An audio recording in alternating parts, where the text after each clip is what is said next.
नमस्कार दोस्तों, आज के civil education IAS PCS academy की इस वीडियो में आप सभी दोस्तों का हार्दिक रूप से स्वागत करता हूं। आज हम बात करेंगे बौद्ध धर्म के बारे में। तो बौद्ध धर्म की जो स्थापना है वो गौतम बुद्ध ने की थी। गौतम बुद्ध का जो जन्म है वो नेपाल की तराई में स्थित कपिलवस्तु के लुम्बिनी ग्राम में हुआ था और ये शाक्य कुल में हुआ था 563 ईसा पूर्व में। बुद्ध की जो माता का नाम है वो महामाया था, जो कौशल राजतंत्र यानी कि कौलिय वंश की कन्या थी। बुद्ध का अर्थ होता है ज्ञान। गौतम बुद्ध को बोध गया में फल्गु नदी के किनारे पीपल वृक्ष के नीचे ज्ञान प्राप्त हुआ था। बुद्ध का पालन पोषण जो है वो मौसी प्रजापति गौतमी ने किया था। इनको सौतेली माँ भी या विमाता भी कहा जाता है। इसके बाद जो भगवान बुद्ध से संबंधित तथ्य हैं वो महामाया तो गौतम बुद्ध की माँ हो गई। राहुल गौतम बुद्ध का पुत्र था। चन्ना जो था वो बुद्ध का सारथी था। चुंद सुनार जो था, जिसका दिया सुअर का मांस खाने से बुद्ध की मृत्यु हो गई थी। कंथक जो था वो बुद्ध का प्रिय घोड़ा था। सुजाता जो थी वो कृषक बाला थी, जिसकी दी खीर बुद्ध ने खाई थी। प्रजापति गौतमी थी बुद्ध की मौसी और प्रथम बौद्ध भिक्षुणी थी, यानी कि जो प्रथम महिला थी जिनको कि संग में लिया था वो प्रजापति गौतमी ही थी। आलार कलाम जो थे, जिससे बुद्ध ने योग और उपनिषद की शिक्षा ली थी। सुभच्छ थे, जिसे बुद्ध ने अपना अंतिम उपदेश दिया था। देवदत्त थे, जो बुद्ध का चचेरा भाई। अश्वत्थ थे, वह पीपल वृक्ष जिसके नीचे बुद्ध को ज्ञान प्राप्त हुआ था। स्तूप जो है वो महापरिनिर्वाण का प्रतीक होता है। वैशाली जो है, यहाँ बुद्ध का अंतिम वर्षा काल बीता था। शाल वृक्ष जो है, जिसके नीचे बुद्ध की मृत्यु हुई। शुद्धोधन जो है वो बुद्ध के पिता और शाक्य कुल के मुखिया थे। यशोधरा जो है वो बुद्ध की पत्नी थी और राहुल जो है वो बुद्ध के पुत्र थे। अब बुद्ध के जीवन से जुड़े प्रतीकों के बारे में अगर हम बात करेंगे तो जो हाथी है वो बुद्ध के गर्भ में आने का प्रतीक है, यानी कि जब बुद्ध जो है वो गर्भ में आए तब उसका प्रतीक है हाथी। कमल जो है वो उनके जन्म का प्रतीक है। सांड जो है उनकी यौवन का प्रतीक है। घोड़ा जो है उनके गृह त्याग का प्रतीक है। पीपल जो है वो ज्ञान का प्रतीक है। शेर जो है वो समृद्धि का प्रतीक है। पदचिन्ह जो है वो निर्वाण का प्रतीक है और स्तूप जो है वो मृत्यु का प्रतीक है। देखो, ये सारी चीज़ें आपको अच्छे तरीके से लर्न होनी चाहिए, याद होनी चाहिए। बुद्ध के जो प्रारंभिक गुरु थे आलार कलाम थे। उसके बाद राजगीर के रुद्र करामपुत से उन्होंने शिक्षा ली थी। बौद्ध धर्म ने वर्ण व्यवस्था और जाति व्यवस्था का विरोध किया है। देखो, ये जो चीज़ें मैं बताता हूँ ना आपको, किस चीज़ का विरोध किया, क्या चीज़, बुद्ध धर्म के क्या सिद्धांत थे और आपके जैन धर्म के क्या सिद्धांत थे या इस्लाम धर्म के क्या सिद्धांत थे, ये सारी की सारी चीज़ें आपको याद होनी चाहिए। भारतीय दर्शन में तर्कशास्त्र का विकास जो था वो बौद्ध धर्म के प्रभाव का ही परिणाम था। गौतम बुद्ध ने 29 वर्ष की अवस्था में गृह त्याग किया। बुद्ध के गृह त्याग की घटना को क्या कहा जाता है? महाभिनिष्क्रिमण। गृह त्याग का मतलब जब वो घर छोड़ के अपना निकल गए थे घर से। बुद्ध 7 वर्ष तक तो ज्ञान की खोज में इधर उधर भटकते रहे और सबसे पहले वैशाली के पास आलार कलाम और उदक रामपुत्र नामक 2 गुरुओं से शिक्षा ले ली उन्होंने। आलार कलाम जो थे वो सांख्य संप्रदाय के अनुयायी थे, आपसे पूछ सकता है। अब देखो, महात्मा बुद्ध के जीवन से जुड़े जो 4 दृश्य थे जिन्हें देख के उनमें यह आया कि भाई गृह त्याग करना चाहिए और जो है संन्यास की तरफ मुझे चलना चाहिए। तो पहला जो सपना दिखा था उन्हें, उसमें दिखा उन्हें एक वृद्ध। पहले तो उनको 7 विजन्स दिखाई देते हैं, ठीक है। 7 विजन से पहले क्या हुआ कि देखो, इनकी जो कहानी है वो कुछ इस तरीके से है कि आपने लाइट ऑफ एशिया एक इंग्लिश में एक चैप्टर है वो पढ़ा होगा कि बुद्ध को 7 सपने दिखाई देते हैं। देखो, जो बुद्ध था ना, बुद्ध जो थे, इनके जो जन्म हुआ था तो जन्म के होते ही इनकी जो माता की मृत्यु हो गई थी। तो इनके पिता के मन में ना कई सारे सवाल आए कि भाई ऐसा तो नहीं है कि ये बच्चा हमारे लिए जैसे सोचता है कि ये बच्चा मनहूस है ना, इस तरह की स्थिति। तो उन्होंने क्या काम करा, उन्होंने ब्राह्मणों को बुलाया इनकी माता के 13वीं भोज पे। 13वीं भोज होता है ना, ब्राह्मण भोज होता है जो ब्रह्म भोज पे। तो वहाँ जो है सारे के सारे जितने भी पंडित आप कह सकते हो बुलाए गए। तो उन्होंने क्या कहा, वो एक तरीके से उनके 2 मत हो गए, वो 2 मतों में विभाजित हो गए। एक मत तो ये कहता था कि ये बहुत बड़ा चक्रवर्ती सम्राट बनेगा और एक मत कहता था कि ये बहुत बड़ा सन्यासी बनेगा। तो अब ये जो सन्यासी वाली बात थी, ये सुन के उसके पिता जो हैं वो चिंतित हो जाते हैं। उन्होंने कहा मेरा बच्चा सन्यासी बनेगा, इतनी सारी धन दौलत, इसका क्या करेंगे हम। तो उन्होंने क्या करा, शुरू से ही एक लग्जरियस लाइफ दी बुद्ध को, समझे हो। शुरू से ही एक लग्जरियस लाइफ की मतलब उनको ना दुख देखने दिया ना कुछ, बिल्कुल मतलब जैसे महलों की ज़िंदगी, बिल्कुल अच्छे तरीके से। लेकिन क्या हुआ, जब इनका शादी करा दी, इनका पुत्र हो गया, तो अब राजा के मन में जो है धीरे धीरे ये जो भावना है वो हटने लगी कि ये सन्यासी बनेगा। उनको लगता था अब शादी हो गई, बच्चे हो गए इसके। अब जो है इसको राज्याभिषेक करके और राज सिंहासन पे इसको बिठा दिया जाए तो क्या पता ये चक्रवर्ती सम्राट बन जाए, जैसे कि पहले मत में जो पंडित थे उन्होंने कहा था। तो इनको जब राज्याभिषेक के लिए बुलाया गया तो इन्होंने कहा कि पिताजी मैं एक बार नगर भ्रमण करना चाहता हूँ।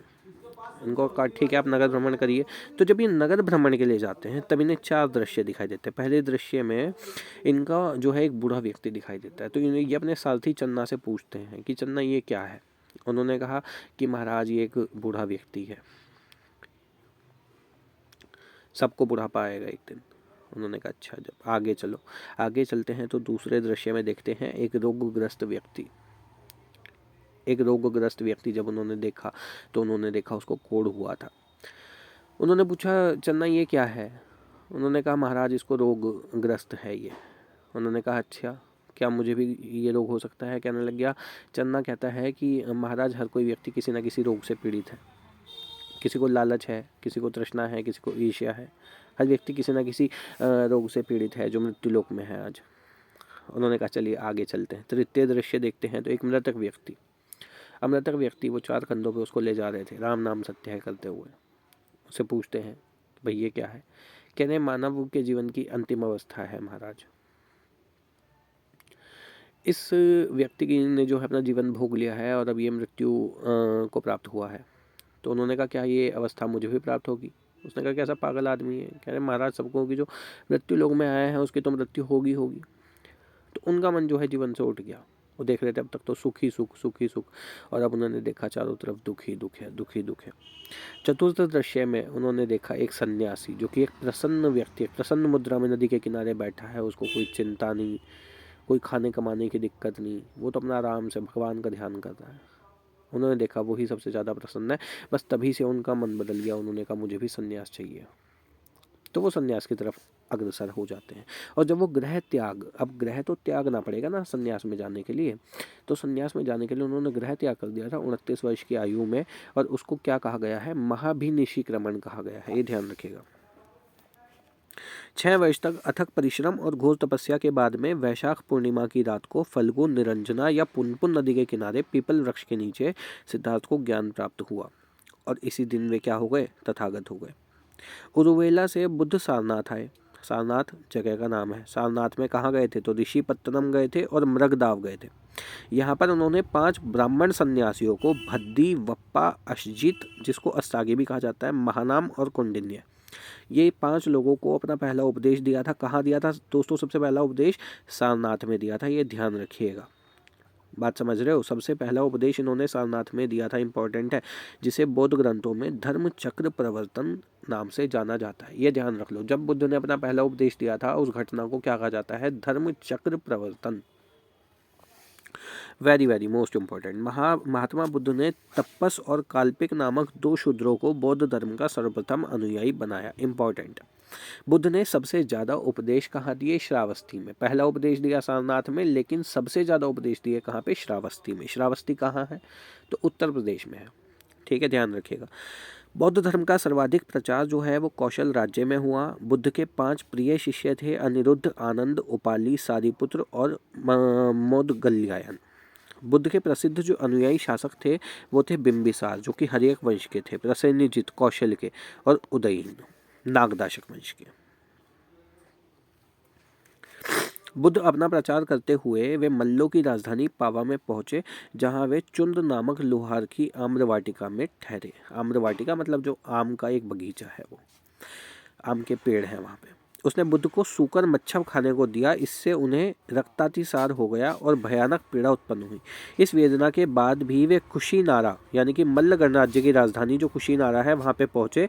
और यही 483 ईसा पूर्व में 80 वर्ष की अवस्था में उन्होंने अपना शरीर जो है वो त्याग दिया। और बौद्ध ग्रंथों में इसे क्या कहा गया है, महापरिनिर्वाण कहा गया है। अब त्रिरत्न कौन से थे, बुद्ध, धम्म और संघ। बौद्ध भिक्षुओं के निवास स्थान को विहार कहा जाता है। इनके पूजा स्थल को चैत्य कहा गया है। बौद्ध दर्शन में केंद्रीय सिद्धांत जो है वो 4 आर्य सत्य और प्रतीत्य समुत्पाद हैं। चतुर्थ बौद्ध संगीति के बाद बौद्ध धर्म जो है वो 2 भागों में विभाजित हो जाएगा, हीनयान और महायान में। हम आपको बता चुके हैं। देखो जैन संगीति 2 हुई थी, बौद्ध संगीति 4 हुई थी। ठीक है, अच्छे तरीके से जान लेंगे। जैन संगीतियों के बारे में मैं पिछली वीडियो में आपको बता चुका हूँ, बौद्ध संगीति की चर्चा हम इसी वीडियो में करेंगे। अब बुद्ध के जो 4 आर्य सत्य थे वो कौन कौन से थे? एक तो दुख, दुख समुदाय, दुख निरोध और दुख निरोध गामिनी प्रतिपदा। अब बुद्ध ने अष्टांगिक मार्ग बताया, यानी कि सम्यक। सम्यक का मतलब है अच्छी दृष्टि, सम्यक दृष्टि। सम्यक का मतलब है अच्छा, तो मतलब अच्छी दृष्टि, अच्छा संकल्प होना चाहिए, अच्छी वाणी होनी चाहिए, अच्छा कर्म होना चाहिए, सम्यक अजीव होना चाहिए, सम्यक व्यायाम, सम्यक स्मृति और सम्यक समाधि। अब गौतम बुद्ध के जीवन की जो घटनाएं हैं वो क्या है? महाभिनिशीक्रमण का मतलब क्या हुआ? जब गृह त्याग किया तब। संबोधि मतलब ज्ञान प्राप्त होने की घटना, और धर्मचक्र प्रवर्तन क्या है? उपदेश देने की घटना, और महापरिनिर्वाण क्या है? निर्वाण। ये जो वक्तव्य है आपको याद कर लेनी है अच्छे तरीके से, इससे संबंधित क्वेश्चन आपसे पूछता है। अब बौद्ध साहित्य के जो 3 पिटक थे वो कौन कौन से थे? तो सुत्त पिटक था, विनय पिटक था और अभिधम्म पिटक था। सुत्त पिटक में बुद्ध के धार्मिक विचार और वचनों का संग्रह है। विनय पिटक में बौद्ध दर्शन की विवेचना और नियम है। अभिधम्म पिटक में बुद्ध के दार्शनिक विचार हैं। अब बुद्ध के जीवन के जो 4 स्थल हैं वो क्या है? लुम्बिनी, जहाँ की उनका जन्म हुआ था। बोध गया मतलब ज्ञान की प्राप्ति। सारनाथ मतलब पहला धर्मोपदेश। कुशीनारा मतलब मृत्यु। अब बुद्ध का जन्म, ज्ञान प्राप्ति और महापरिनिर्वाण वैशाख पूर्णिमा को ही हुआ था। अब ये मत सोच लेना कि एक ही वैशाख पूर्णिमा मतलब एक ही दिन जन्म भी हो गया, उसी दिन मृत्यु का, ऐसा नहीं है। मतलब कि किसी साल जन्म हुआ और उसी साल इत्तेफाक जन्म वाले दिन भी इत्तेफाक से वैशाख पूर्णिमा ही पड़ी। जब उनको ज्ञान प्राप्ति हुआ उस साल भी वैशाख पूर्णिमा ही पड़ी, और जब उनका महापरिनिर्वाण हुआ तो उस साल भी संयोगवश वैशाख पूर्णिमा ही पड़ी। इससे तात्पर्य यह है, अपने प्रिय शिष्य आनंद के आग्रह पर बुद्ध ने वैशाली संघ में स्त्रियों के प्रवेश की अनुमति दी। मतलब कि स्त्रियों के प्रवेश की अनुमति पहले नहीं थी संघ में, लेकिन अपने जो उनके शिष्य थे आनंद, उन्होंने जब आग्रह किया बुद्ध से तो उन्होंने स्त्रियों को भी प्रवेश की अनुमति दे दी। अल्पवयस्क, चोर, हत्यारे, ऋणी, राजा के सेवक, दासी और रोगी बौद्ध संघ में प्रवेश से वंचित थे। ये ध्यान रखिएगा कौन कौन। अल्पवयस्क मतलब जिसने 18 वर्ष की आयु को पूरा नहीं प्राप्त किया है। चोर, हत्यारे, ऋणी मतलब जिसने कर्जा ले लिया, राजा के सेवक, ठीक है, दासी और रोगी बौद्ध संघ में प्रवेश से वंचित थे, यानी कि इनको प्रवेश नहीं दिया जाएगा, इनको छोड़ के कोई भी आ सकता है। अब आजीवक संप्रदाय की स्थापना जो थी वो मक्खली गोसाल ने की थी। ये इंपॉर्टेंट है, याद रखना। ये संप्रदाय बुद्ध के समकालीन था, आजीवक संप्रदाय जो था। अब 5 बुद्ध कौन कौन से हैं? कुकुच्छानंद, कनक भंजन, कश्यप, शाक्यमुनि यानी कि गौतम बुद्ध, मैत्रेय मतलब भावी बुद्ध। अंतिम बुद्ध कौन होंगे? सामंत भद्र होंगे। ठीक है। अब संघ सभा का प्रस्ताव पाठ क्या कहलाता है? अनुसावन कहलाता है। और संघ में प्रवेश क्या कहलाता है? उपसंपदा कहलाता है। बौद्ध धर्म की जो पवित्र दिशा थी वो दक्षिण थी। बौद्ध धर्म का प्रचार जो है वो पाली भाषा में किया गया था। बौद्ध ग्रंथों में संस्कृत का प्रयोग जो है वो अभिधम्म पिटक से प्रारंभ होता है। हीनयान के भी 2 भाग हैं, वैभाषिक और सौतांत्रिक, सोत्रांतिक। बौद्ध धर्म के अनुसार इच्छा सब कष्टों का कारण है। निर्वाण बौद्ध धर्म का परम लक्ष्य है, जिसका अर्थ है दीपक का बुझ जाना, अर्थात जीवन मरण के चक्र से मुक्ति हो जाना। मिलिंद पन्हो पुस्तक जो है उसमें मिलिंद के प्रश्न यानी कि 100 ईसा पूर्व के एक बुद्ध काव्य है, जिसमें भारतीय यूनानी राजा मेनेंडर प्रथम के प्रश्नों का उत्तर बौद्ध विद्वान नागसेन द्वारा किया गया है। इसमें राजा मिलिंद और नागसेन का संवाद है। बौद्ध धर्म ने समाज के 2 वर्गों को अपने साथ जोड़कर एक महत्वपूर्ण प्रभाव छोड़ा है, और ये वर्ग थे स्त्रियां और शूद्र। हम आपको बता चुके हैं 2 शूद्रों को बुद्ध ने शिक्षा दी थी, और वो 2 शूद्रों के नाम आप मुझे कमेंट में बताएंगे, मैं बता चुका हूँ वीडियो में पहले। बुद्ध को तथागत और शाक्यमुनि नामों से भी जाना जाता है। बुद्ध अनात्मवादी थे पर पुनर्जन्म में विश्वास करते थे। कालांतर में महायान संप्रदाय जो था वो 2 भागों में बट गया। अब हीनयान तो हम बता चुके हैं, वैभाषिक और सौतांत्रिक। और महायान संप्रदाय जो था वो शून्यवाद यानी कि माध्यमिक और विज्ञानवाद यानी कि योगाचार में विभक्त हो गया था। शून्यवाद के प्रवर्तक कौन थे? नागार्जुन। और विज्ञानवाद के प्रवर्तक थे मैत्रेयनाथ। बुद्ध वर्षा काल में वेलुवन और जेतवन में निवास करते थे। महात्मा बुद्ध ने सर्वप्रथम उरुवेला में तपस्या की। यहाँ बहुत सारे फैक्ट्स हैं इस वीडियो के अंदर। ये जो ऐप है बहुत ही मोस्ट इम्पॉर्टेंट है परीक्षा की दृष्टि से, इसको आप याद करिए। देखिए, इसको याद करिए ज़रूर, आपको ये एग्ज़ाम के पॉइंट ऑफ व्यू से बहुत ही ज़्यादा मदद करने वाला है। बुद्ध के अष्टांगिक मार्ग का स्रोत तैत्तिरीय उपनिषद है। निर्वाण को सरल बनाने के लिए बुद्ध के 10 शील, अहिंसा, सत्य, चोरी न करना, किसी प्रकार की संपत्ति न रखना, नशा न करना, असमय भोजन न करना, सुखदायी बिस्तर पर नहीं सोना, धन का संचय नहीं करना यानी कि धन को इकट्ठा नहीं करना, स्त्रियों से दूर रहना और नृत्य संगीत से दूर रहना, ये सब हैं बुद्ध के 10 शील जिनको कि हमें मानना चाहिए। अब सुत्त पिटक को प्रारंभिक बौद्ध धर्म का इंसाइक्लोपीडिया कहा जाता है। जो त्रिपिटक है उसमें से एक कौन सा है? सुत्त पिटक। एक है विनय पिटक, एक है अभिधम्म पिटक। अभिधम्म पिटक से क्या पता चलता है? संस्कृत के बारे में पता चलता है।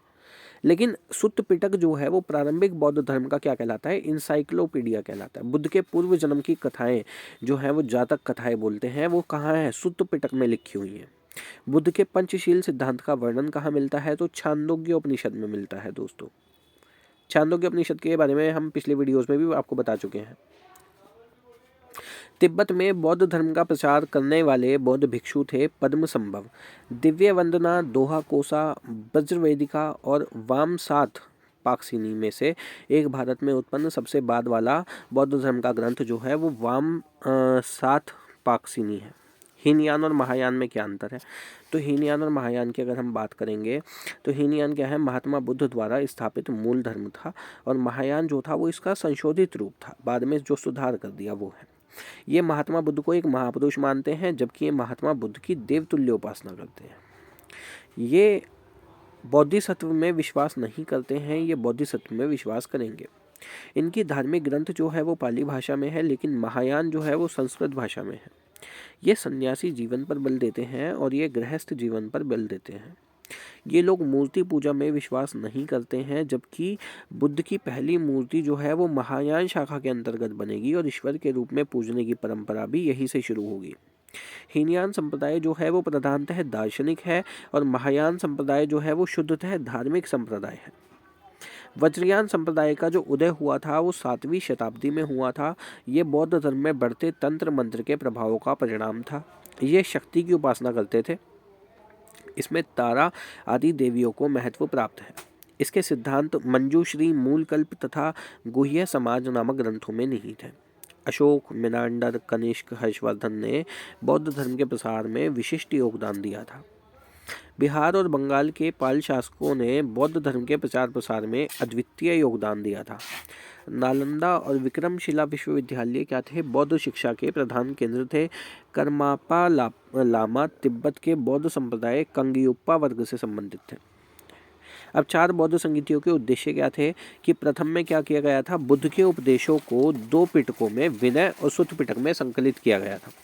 द्वितीय में क्या कहा गया? अनुशासन को लेकर मतभेद के कारण बौद्ध धर्म स्थविर और महासंदिग्ध में बढ़ गया। तृतीय में क्या कहा गया? तृतीय जो बौद्ध संगीति हुई थी उसमें तीसरा पिटक जोड़ा गया था, अभिधम्म पिटक। चतुर्थ बौद्ध संगीति में बौद्ध धर्म का 2 संप्रदायों हीनयान और महायान में विभाजन हो गया था। इंपॉर्टेंट है आपके लिए। फिर अब बुद्ध ने मध्यम मार्ग यानी कि मध्यम प्रतिपदा को उपदेश दिया था। बुद्ध पावा से कुशीनारा चले गए थे और यहाँ पर सुमच्छ को अपना अंतिम उपदेश दिया था। बुद्ध अपनी मृत्यु के बाद में बौद्ध संघ के नेतृत्व के लिए किसी को नामित नहीं किए थे, बल्कि अपने उपदेशों को ही मार्गदर्शन बताया था। अब बौद्ध संगीति जो है वो 4 हुई है। पहली जो बौद्ध संगीति है वो 483 ईसा पूर्व में हुई थी। राजगृह नामक एक जगह है वहाँ। उसके अध्यक्ष जो थे वो महाकश्यप थे और अजातशत्रु के शासनकाल में हुई थी। द्वितीय जो बौद्ध संगीति है वो 383 ईसा पूर्व में हुई थी और वैशाली में हुई थी। अध्यक्षता की थी सबाकामी ने और कालाशोक के शासनकाल में ये हुई थी। तृतीय बौद्ध संगीति जो है वो 250 ईसा पूर्व में होगी। इसको आप करेक्ट कर लेंगे, 250 ईसा पूर्व है ये। पाटलिपुत्र में हुई थी और मोगली पुत्र तिस ने की थी इसको, और अशोक के शासनकाल में हुई थी। 250 ईसा पूर्व इसको कर लेंगे आप। चतुर्थ बौद्ध संगीति जो है वो ईस्वी की प्रथम शताब्दी में हुई थी, कुंडलवन कश्मीर में हुई थी, और इसकी जो अध्यक्षता की थी वो वसुमित्र ने की थी और उपाध्यक्ष थे इसके अश्वघोष, और ये कनिष्क के शासनकाल में हुई थी, यानी कि जब कुषाण वंश चल रहा था तभी। बुद्ध के जो अवशेष हैं, बुद्ध के अवशेष को निम्न व्यक्तियों ने आपस में बांटकर 8 स्तूप बनाए थे। वे 8 व्यक्ति कौन कौन थे? एक तो मगध नरेश अजातशत्रु, वैशाली के लिच्छवी, कपिलवस्तु के शाक्य, अल्लकप के बुली, रामग्राम के कोलिय और बेठ द्वीप के ब्राह्मण, पावा और कुशीनगर के मल्ल और पिपली वन के मौर्य। ये था हमारा सारा का सारा बौद्ध धर्म। इसके बारे में बौद्ध धर्म में हमने सारा का सारा इस वीडियो में लेने का पूरा प्रयास किया है। ये सारे ही फैक्ट्स आपको याद होने चाहिए जब भी आप परीक्षा देने के लिए जा रहे हो। स्पेशली आपको सब कुछ याद होना चाहिए बौद्ध धर्म के बारे में। ये सारे की सारे फैक्ट्स आप याद कर लेंगे। धन्यवाद।